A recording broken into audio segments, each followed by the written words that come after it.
Mo, how you doing? I'm good, man. I'm good. Me and the missus are in the kitchen. We're cooking up a feast. It's her birthday tomorrow, so we are cooking and. Oh, it's your birthday! Happy birthday! Yeah, happy birthday, Zara, for tomorrow. Happy birthday! Happy birthday! What are you cooking? Oh, we're doing an Asian feast. She loves the food, and she was saying to me earlier on, she's like, I want samosas, and I want kebabs, and I want this curry, and I want that. So we're just going crazy with it. And you've done me a big favor because now I can just chill. You know what, right? Just before we get onto some Arsenal talk, we just had Terry from the Football Terrace on, and very passionately defending Paul Pogba, who's been getting a lot of stick this week from Graham Souness and various other people. What do you make of Pogba? Is he? I mean, Terry said he thinks he's the best midfielder in the world. No, that's ridiculous. How's Pogba better than Kevin De Bruyne? What kind of nonsense is that? This is what annoys me because, you know, when it comes to Paul Pogba, people only talk in extremes. I just want to hear a balanced opinion about him.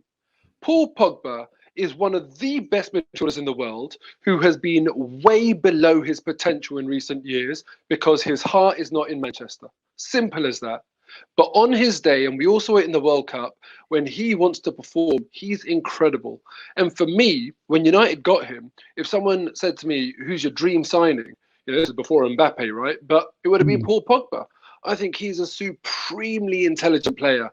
When you watch him on the pitch, the way he picks his moments, some of the things he can do, he's got it all as well. Strength, skill, flair, pace, everything. He's brilliant. But the fact of the matter is, he doesn't want to be at Man United. I don't blame him. There's a lot of talk that he might sort of stay now, though. But I was suggesting to Terry that it could be because basically now the options of just, you know, with all what's going on, options have gone down.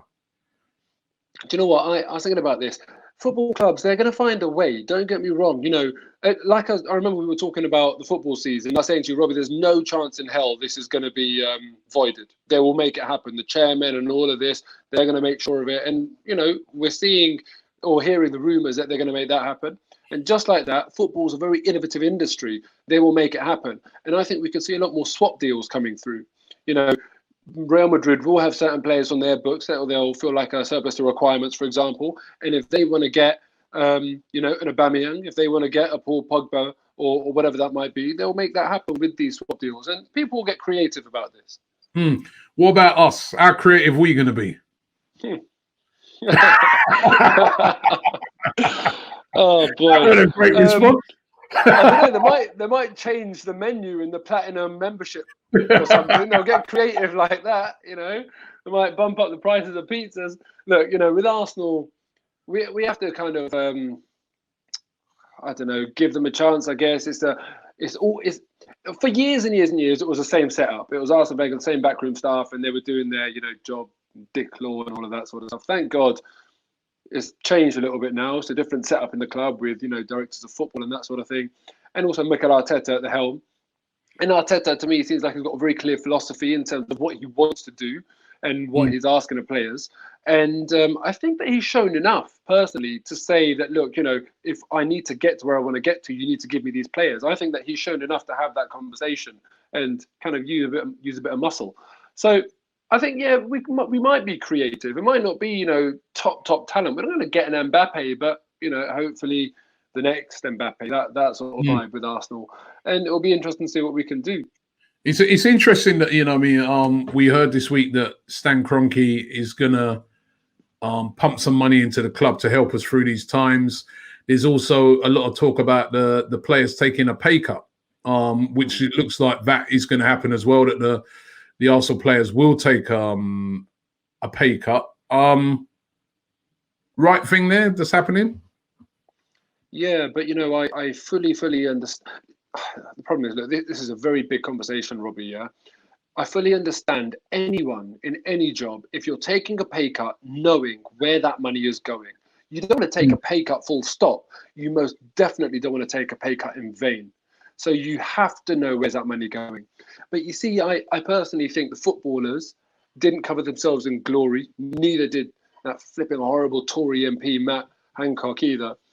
But with the whole conversation about footballers taking a pay cut, the PFA or group of footballers responded with the point that the NHS will be worse off if footballers take a pay cut, because a large proportion of their tax bill then gets distributed to the NHS. And what you do when you're trying to make a point is you over exaggerate your angle, right? And they were basically saying that, let's say, for example, they take a pay cut, they're calculating the tax implication of that, and then basically saying that figure won't go to the NHS. That's completely overblown. I actually looked at, for every pound of taxpayers' money, and I looked at my own tax summary, and I assume it's the same for everyone, it doesn't change. But for every pound of taxpayers' money, 20 or 22% goes to the NHS. Yeah. So if the players haven't done that in that statement that they released, if they haven't already taken into account that only 1/5 of their money that's going to the taxman is therefore going to the NHS, then they're exaggerating it to the multiple of 5. But let's say, for example, in these unprecedented times, let's say double that is going to go to the NHS due to what's going on. The point is, they did amplify that to make their point. But what annoyed me about that more than anything is that no one is suggesting players take a pay cut and that money just sits with the club. No one is suggesting that. What we're suggesting is that the money that you aren't getting then goes to a good cause. So in effect, we're saying 100% of all the pay cut that you're taking will go to the NHS, because obviously we don't want the club to keep it. We don't want Stan Kroenke to keep it. So a lot of the conversations I feel like have been quite disingenuous in this whole thing, and they've kind of frustrated me a little bit. But I think the players should absolutely take a pay cut. That's my personal opinion. But with an owner like Stan Kroenke, I would not be surprised if I was a player and that message was coming to me from the upper echelons of the club, take a pay cut. I'd be saying, what the hell are you doing? Executives, what the hell are you doing, Stan Kroenke? And I really like the fact the execs have taken a pay cut, because what people don't realise, is that execs are on footballers' salaries. This is what people don't realise. We think that footballers are just like, in this crazy world of their own. An exec is probably on about £40,000 a week. That's a footballer's salary. Every member of that executive team is on more than Bukayo Saka.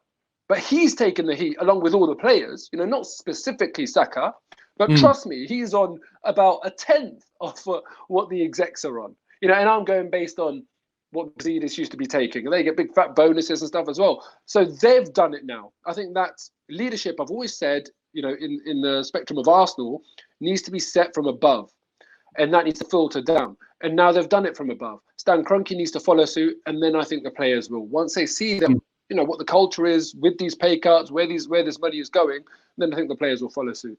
Somebody asked the question, ask Mo what he thinks of Torreira. I think Torreira's brilliant, but Torreira is only good in the position where he's a specialist. And I've spoken about this, you remember, Robbie, a goalkeeper clearly needs to be a specialist. It's a specialist position. A CDM, you only have specialists in that role. There's no point trying to tinker with that role. I get putting a striker on the wing and all that sort of stuff, but that's a specialist position. Just like if you're having a striker playing up front by himself, a lone striker has got to be a specialist. They've got to know where to be. You can't have a Firmino, for example, playing up top by himself. You can do the false 9 job, for example, but you need people doing that specialist job. CDM is a specialist job, and Torreira can only do one job. So stick him there, and you'll get a very good return out of it. What do you think it is that he doesn't seem to consistently play under any manager? I don't know, man. I think with Emery, he was trying to almost overcomplicate things for the sake of it. I feel like he wanted to earn his medals a little bit, Emery. And think about it in history. How many plaudits do managers get when they see something that others don't and they tweak it? Like Guardiola playing Philipp Lahm centre mid, Arsene Wenger putting Henry from left wing to striker. And when it works, that's when you're heralded as this visionary, as this amazing footballing mind that other people couldn't see. And I feel like sometimes managers do it for the sake of doing it, because if it comes off, they'll get that reputation. And I felt like Emery, when he was playing Xhaka deeper and Torreira further forward, and Sarri doing it with Jorginho and Kante, it was exactly the same thing. And I feel like they're almost, maybe I'm not giving them enough credit and they were doing it for other reasons, but I felt like they're doing it for the sake of it, because if it comes off, then they're geniuses. And I understand it to an extent, because if Torreira or Kante win the ball high up the pitch, in the opposition half, or even better yet, in the opposition third, you're basically saying we're getting a shot off on goal. And there's no better place to win the ball. So if you can get a player doing it, you're going to make a lot of chances, and it's almost like attack is the best form of defense. So put that defensive specialist further up the pitch. But for me, it just doesn't work. Kante, Torreira, they're just specialist players, and when you put them in their favoured position, they're going to give you, such a good return from their ability. Okay, I'm going to fire a couple of questions, quick questions at you. Your player of the season so far? Overall, or for Arsenal? For any club, overall. For me, it's probably Mane or De Bruyne. Do you know what? I'd still probably give it to Kevin De Bruyne, personally. Okay. Flop of the season. Flop of the season. Oh, God, it's Ndombele. It's got to be, right? I mean, he's been awful. Absolutely awful. Not according to expressions, he's been having dental problems. That's why he hasn't been playing as well. Best young player? God. Am I being biased here by saying Martinelli? I just think he's electric. I just love watching him play. It doesn't happen that regularly when a player comes out and you're just like, wow, what's he going to do next? Edge of your seat sort of stuff. And I mean, like, Saka has been great, right? He's probably played more minutes than Martinelli and had more of an impact on the team into overall because of the minutes he's played. But Martinelli is just that prospect that excites me. So I'd say Martinelli. All right, and finally, manager of the season. Manager of the season. Oh, God. I say, do you know what? I mean, it's obvious Klopp has got to be in that conversation, right? But for me, Chris Wilder as well. It's more miraculous to me that Sheffield United are where they are and they're doing what they're doing than it is Klopp with what he's doing. Because look, I know they've only lost one game all season. You did lose one, by the way. I'm just telling you, Liverpool fans, in case you've forgotten. But I mean, he's been incredible. But this is a pound for pound conversation.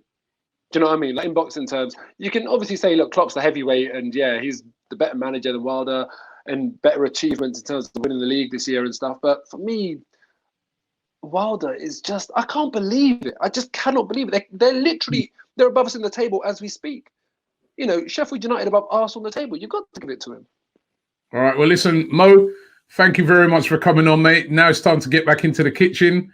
Go cook up some good food and thing. I'll be coming round, right? Yeah, man. But social distancing and everything. Maybe you could leave a little package outside the front door or something for me. No chance, Robbie. I'm having it all to myself. Do you know what, though? What's the biggest single donation you've had on the show so far? I don't really know, I don't really know what this biggest single donation is. What are you about to do? Right. Well, no, I'm saying if someone does £100, let's say, a single donation, £100 in the next sort of half an hour, when all of this is over, you're either invited round for dinner and some shisha, or I'll drop you off a care package. I'll drop you off some of my wife's lovely cooking personally, right. provided you're not like, in Scotland or something, but I'll make it happen on the way to an away game or around London. Yeah, no, listen, we live near each other. So, right, people, you heard that. £100 donation. If that's in the next what? Well, I'm off in about the next 10 minutes. So I'm handing over to you. That's it. So until in the next 10 minutes. Someone please donate £100. I need to get some good food. And then you're invited to my house, or I'll come and drop it off to you, whatever you want. Social distancing, mate. Drop it off. After all of this. Oh, after all of this? Yeah. All right then, man. Take care, Mo. Thank you very much for coming on, man. Really appreciate that. The coronavirus has not just affected the world of football, but has affected everybody. But you know what? We can defeat it. If you're displaying any of the symptoms, always make sure that you self-isolate. I know it's a terrible time, but we will defeat the coronavirus. We will be back.